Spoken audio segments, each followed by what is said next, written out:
Hello everyone, hope so all are good. कैसे हो आप सब लोग? आज के एक नया टॉपिक है आपके लिए, वो है ट्रांसलेशन। क्योंकि एमबीआई का हमने अभी तक आपके लिए रेप्लिकेशन, ट्रांसक्रिप्शन सब कुछ करा दिया है। जल्दी से जाके वो चेक कर ले, वो जिसका लिंक इस क्लास के आई बटन पे है या फिर आपको एंड तक मिल जाएगा। तो और नया व्यूवर्स हो तो जल्दी से सब्सक्राइब करके बेल आइकन दबा लेना बेटा, क्योंकि क्लासेस आर इम्पॉर्टेंट। चलो नज़रें बोर्ड पर ले आ जाओ जल्दी से। आज हम जानेंगे स्टेप्स ऑफ ट्रांसलेशन। तो ट्रांसलेशन का कौन सी स्टेप इम्पॉर्टेंट है, ये तीनों स्टेप आपको ज़रूर दिख कर चलना है। एक है पहला जो है वो है ये, दूसरा, उसके बाद आ जाओ ये वाला, और उसके बाद आ जाओ ये। पहले क्यों इम्पॉर्टेंट नहीं है? क्योंकि पहला जो स्टेप है ना, एक्टिवेशन ऑफ एमिनो एसिड, ये जब एक्टिवेशन नहीं होगी तब तो आपको ट्रांसलेशन कभी भी आप नहीं कर सकते हो, क्योंकि ये एक इंट्रोडक्शन पार्ट है। ठीक है ना, ये आपको ऑलरेडी पता है। तो चलो एक बार फिर से देख लो। Activation of amino acids, it's mean presence of Mg2 plus ions and ATP, adenosine triphosphate, and amino acid get attached to a specific enzyme। ये आपका Mg2 प्लस ATP एक एंजाइम के साथ प्रॉपर अटैचमेंट पे रहेगी। ये जो टॉपिक है एक्टिवेशन वाला, ये आपको ऑलरेडी एक्टिवेशन पार्ट पे कराया है। ठीक है, तो ये इजीली अटैच हो जाएगा एक स्पेसिफिक एंजाइम पर। वो उसका नाम क्या है ये ज़रूर नोट करके जाइए, इससे क्वेश्चन पहले आ चुके हैं। क्या है? Amino acyl tRNA synthetase. इसके साथ अटैचमेंट रहेगी किस किस का? फिर से एक बार देखो, Mg2 प्लस आयन, उसके साथ ATP, और जो स्पेसिफिक एंजाइम है उसका नाम क्या है बाबू? देखो, amino acyl tRNA synthetase. Okay, यहाँ तक क्लियर है? आ जाओ। It produce amino acyl adenylic acid. ये क्या प्रोड्यूस करेगी? Amino acyl एडेनाइलिक acid. तो ये दोनों टर्म आपको ज़रूर क्या करना है? नोट करना है, क्योंकि आप बोर्ड एग्जाम दे रही हो या फिर नीट का प्रिपरेशन ले रही हो, जो भी कर रही हो एनसीईआरटी ऊपर से, तो ज़रूर इम्पॉर्टेंट है। ये है पहले एंजाइम का name, amino acyl tRNA synthetase, और दूसरा क्या है बेटा? क्या प्रोड्यूस हो रहा है।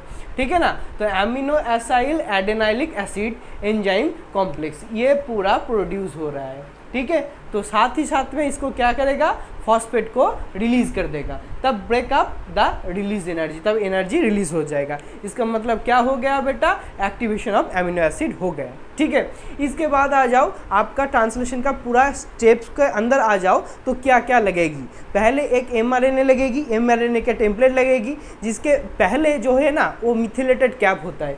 आप एक mRNA का टेम्पलेट देखो तो पहले आपको जो मिलेगा ये मिथाइलेटेड कैप बोलते हैं। क्या बोलते हैं? Methylated cap.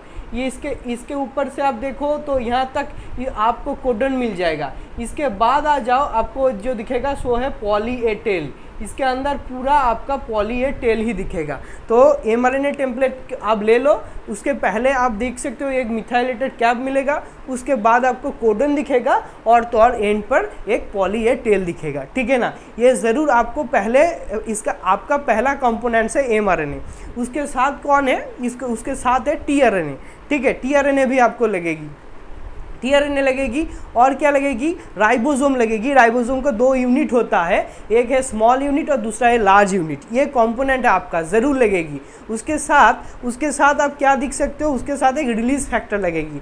जो रिलीज फैक्टर है ना, वो आपको कहाँ काम करेगी? वो काम करेंगे आपका इलॉन्गेशन पीरियड पर। अभी तक कोई दिक्कत नहीं है? ठीक है ना, नेटवर्क इश्यू आ रही है? नहीं तो वो तो ठीक है। चलो आ जाओ, यहाँ तक क्लियर है बेटा? देखो क्लियर है? तब आ जाओ आप दूसरे पॉइंट पर। दूसरा पॉइंट क्या है? Charging of amino acylation of tRNA. ठीक है, तो चार्जिंग एमिनो एसाइलेशन टीआरएनए से का चार्जिंग हो जाएगा। तब जब ये चार्ज हो जाएगा तो आपको क्या दिखेगा? एक चार्ज टीआरएनए दिखेगा। टीआरएनए चार्ज हो तो ज़रूर ज़्यादा काम करेगी। ये रिएक्शन आपको इजीली आप अंदाज कर लीजिए, क्योंकि ये क्या है? AA for amino acid, AMP for adenylate enzyme complex है। ठीक है, साथ उसके साथ आपको क्या ऐड करना है? tRNA। जब आप tRNA ऐड कर दोगी तो आपको मिलेगा चार्ज tRNA, और साथ ही साथ में एंजाइम, और एक एनर्जी रिलीज होगा। देखो ये रिएक्शन क्लियर है? ये रिएक्शन क्लियर है कि नहीं? ठीक है। तो आपको पहले क्या दिखना चाहिए, AMP-E, उसके साथ आप tRNA अटैच करो तो चार्ज हो जाएगा tRNA, साथ ही साथ पे एक एनर्जी रिलीज होगा और एक एंजाइम रहेगी। ठीक है, ये आपका दूसरा पॉइंट है। कॉम्प्लेक्स के साथ एमिनो एसिड एडेनाइलिक एंजाइम कॉम्प्लेक्स के साथ जो पहले पॉइंट पे हमको मिले थी, इसके साथ एक tRNA अटैच कर दो तो चार्ज tRNA हो जाएगा, चार्ज tRNA के साथ साथ आपको एंजाइम भी मिल जाएगा। ये था आपका दूसरा पॉइंट, अभी तक क्लियर है, ठीक है ना।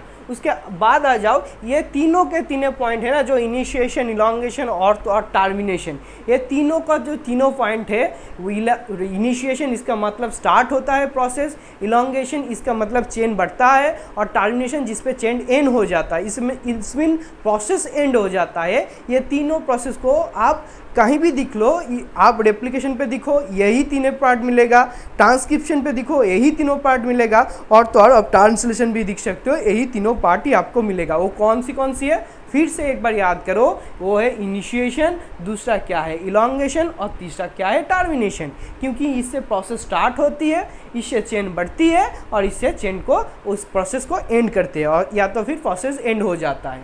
बताओ, ठीक है ना। आ जाओ, उसके बाद आ जाओ, ये इनिशिएशन को आपको इनिशिएशन पार्ट आप या तो फिर ट्रांसलेशन दोनों के सेल के ऊपर हो सकते हैं, या तो फिर प्रोकैरियोट्स पर या तो फिर यूकैरियोट्स पर। जब प्रोकैरियोट्स या फिर यूकैरियोट्स को होगा, उसके हिसाब से आप डिवाइड कर सकते हो, उसके हिसाब से एंजाइम भी डिवाइड हो जाएगा। आप प्रोकैरियोट्स पे ले लो तो 3 एंजाइम आपको मिलेगा। कौन सी, सॉरी भाई, तीनों एंजाइम नहीं, ये फैक्टर है, ज़रूर ये तीनों फैक्टर आपको मिलेगा। ये है पहला फैक्टर, सेकंड और तीसरा। या इसका मतलब है इनिशिएशन फैक्टर 1, इसका मतलब है इनिशिएशन फैक्टर 2, और इसका मतलब है इनिशिएशन फैक्टर 3। और आप यहाँ से देख सकते हो यूकैरियोट पर इनिशिएशन फैक्टर ज़्यादा है, EIF1 से लेकर EIF6 पर आपको मिलेगा। इसके अंदर टोटल 9 फैक्टर्स है, ये ज़रूर आपको दिखना चाहिए, क्योंकि इससे क्वेश्चन आ चुका है कितना फैक्टर होता है यूकैरियोटिक पर। ठीक है, ये कितना फैक्टर होता है बाबू, 9 फैक्टर होता है। ठीक है, क्लियर है। बताओ, तब आपको क्या दिखना है, जब फैक्टर आपको मिल गया, उसके बाद आ जाओ, accomplished with the help of the factors called the initiation factors. जो फैक्टर प्रोसेस को स्टार्ट करने पे काम पे लगेगी, उसको हम कहती है इनिशिएशन फैक्टर। तो आपको मिल गई ना, तो आपको राइबोसोम मिल गई। राइबोसोम को दोनों क्या होता है बेटा, दोनों क्या होता है बताओ, दोनों सब यूनिट होता है। एक है 70S राइबोसोम और एक है 80S राइबोसोम। हम दिख रहे हैं किसके ऊपर से, कौन सी सेल के ऊपर से, प्रोकैरियोट्स के ऊपर से दिख रही है, इसलिए आपको 70S पर दिखेगा। एक होगा 40S वाला यूनिट वाला और एक होगा 30S यूनिट वाला। जब आप 40S यूनिट के सब यूनिट के साथ mRNA को अटैच कर दोगी, 40S सब यूनिट के साथ जब आप mRNA को अटैच कर दोगी, mRNA मतलब मैसेंजर RNA को अटैच कर दोगी, तब आपको कौन सी फैक्टर काम पे आएगी, EIF फैक्टर 1। ठीक है, EIF फैक्टर 2, आप ये कौन सी देख सकते हो, कौन सी ऊपर से, EIF फैक्टर मतलब ये आपको यूकैरियोट पर दिखेगा। ठीक है, तब आपको 40S mRNA मिलेगा, क्योंकि ये रिएक्शन बहुत ज़्यादा इंपॉर्टेंट है, इसलिए आपको यहाँ पर रख दिया। ठीक है, जब आप 30S पर दिखोगी, 30S सब यूनिट राइबोसोम का होता है, उसके साथ आप मैसेंजर RNA को ऐड कर लो, या फिर मैसेंजर RNA मतलब mRNA को ऐड कर लो। तब आपको कौन सी फैक्टर को ऐड करना है, कौन सी फैक्टर काम करेगी, वो है IF3 वाला। इसका मतलब है प्रोकैरियोटिक फैक्टर है। ठीक है, इसका मतलब प्रोकैरियोटिक फैक्टर। जब प्रोकैरियोटिक फैक्टर ऐड हो जाएगी, तब आपको 30S mRNA मिल जाएगी। ऐसे करके एक बार आपको 40S mRNA मिलेगी और एक बार 30S mRNA मिलेगी। ठीक है, तो ये था आपका शुरुआत का स्टेप है, इसका नाम है इनिशिएशन। क्लियर है, अभी तक कोई दिक्कत नहीं है। उसके बाद आ जाओ, आपका जब इनिशिएशन हो गया तो चेन बढ़ती रहेगी। चेन कहाँ बढ़ेगी, चेन जहाँ बढ़ेगी वो चेन को इलॉन्गेट करेगी। इसका मतलब है इलॉन्गेशन। क्या होता है यहाँ पर, जल्दी से देखो, the template stand of 1 DNA molecule which is read from 3' to 5' and. ठीक है। ये कहाँ से कहाँ तक जाएगी ये ज़रूर आपको याद करना है, 3 प्राइम एंड से लेकर 5 प्राइम एंड तक जाएगी। और तो और क्या दिखेगी आपको, the base for the new mRNA molecule. इसको क्या करेगी, कोडन के साथ न्यू mRNA बेस को प्रोड्यूस करेगी। तो देखो डायग्राम पे आ जाओ और भी इजी हो जाएगा। जब अब एक mRNA को देख रही हो, ये है आपका mRNA, जिसके ऊपर से यहाँ पर आप आगे बढ़ा लो तो ये पॉली ए टेल है, ठीक है ना बाबू, ये पॉली ए टेल है, इसके ऊपर कोई कोडन नहीं है। इसके पहले जो है वो है मिथाइलेटेड कैप। क्या है बाबू, ये मिथाइलेटेड कैप है। और ये जो आपको दिख रहा है ये कोडोन के है, ये कोडोन। तो इस कोडोन के ये mRNA के ऊपर से तो एंटी कोडोन कौन देगा, ऑब्वियसली tRNA देगा, क्योंकि ये tRNA का 3 साइट्स होता है, ये आपको पहले से ही पता है। तो tRNA देगा, tRNA एंटी कोडोन देगा और राइबोसोम इसको क्या करेगी, कन्वर्ट करेगी किससे, ये आपका एमिनो एसिड बनाने पे। जब एक के साथ एक एमिनो एसिड बनते जाएगा और एक बॉन्ड के साथ जुड़ते जाएगा, उसको हम कहते हैं पॉलीपेप्टाइड, ठीक है ना। तो ये आपको नीचे कौन मिलेगा, राइबोसोम स्मॉल यूनिट, ऊपर कौन मिलेगा, राइबोसोम लार्ज यूनिट। जब आप इसको ये स्ट्रक्चर पे आप पूरे के पूरे ध्यान दोगी तो अब इसका रिजल्ट क्या मिलेगा आपको, एक एक करके एमिनो एसिड बढ़ती जाएगी। जब एमिनो एसिड चेन बढ़ती जाएगी तब आपको ये बुला सकती हो, या फिर आप लोग बुला सकती हो इसको पॉलीपेप्टाइड। यहाँ तक क्लियर है। यही पार्ट है आपका इलॉन्गेशन का। जब इलॉन्गेशन एंड हो जाता है तब आता है टर्मिनेशन। टर्मिनेशन मतलब प्रोसेस पूरा एंड होगा, प्रोसेस पूरा एंड होगा। इसके हिसाब से आपको दिखे तो टर्मिनेशन पर आपको ज़रूर होना चाहिए, क्या है, एक RF होना चाहिए। RF का मतलब क्या है भाई, RF का मतलब है रिलीज फैक्टर। एक रिलीज फैक्टर होने के कारण आपका ये प्रोसेस पूरा स्टॉप हो जाएगा, ठीक है। तो आप देख सकती हो क्या है, polypeptide synthesis stop when A termination codon. तब साथ में आपको एक तो RF फैक्टर ज़रूर चाहिए और तो और साथ ही साथ पे आपको एक चाहिए क्या, टर्मिनेशन कोडॉन, ठीक है। तो कोडॉन आपको पहली क्लास में करा चुके हैं। एक दोनों कोडॉन के दोनों चीज़ ज़रूर आपको दिमाग पे रखकर चलना है। एक है स्टार्ट कोडॉन जिसको हम बुलाते हैं AUG, इसका नाम है मिथियोनिन। और तो और तीनों स्टॉप कोडॉन है जिसका नाम अलग से आप बुला सकती हो, नॉनसेंस कोडॉन और का ओपल एंड एम्बर, ठीक है। बताओ, ये तो आपको याद ही होगा, ज़रूर याद है, ठीक है, कोई बात नहीं। तो जब आप इस तीनों में से कोई भी एंटीकोडॉन को आप दिखोगी किसके ऊपर, mRNA के ऊपर, तब आपका, क्योंकि ये क्या कोडॉन है बेटा, टर्मिनेशन कोडॉन, तब आपका ये प्रोसेस पूरा स्टॉप हो जाएगा। तो there are 3 termination codons are here. ये देखो, ये UGA, UAG एंड UAA। ये कौन है बेटा, ये नॉनसेंस कोडॉन है, मतलब तो ये आपको पता ही है, ये एक तरफ से स्टॉप कोडॉन भी है, ठीक है। जब स्टॉप कोडॉन के ऊपर कोई tRNA का एंटी कोडॉन आ जाएगा तब ये फिर से अमीनो एसिड नहीं बना सकेगी, तब ये प्रोसेस रिलीज फैक्टर के थ्रू पूरा स्टॉप हो जाएगा। तो फिर से यह एक बार ध्यान करके याद कर लो कौन सी आपको मिलेगा, कौन सी स्टेप पर, ये पूरा स्टेप्स ऑफ टर्मिनेशन पर। पहली जो है वो है activation of amino acid, amino acid को एक्टिव करेगी।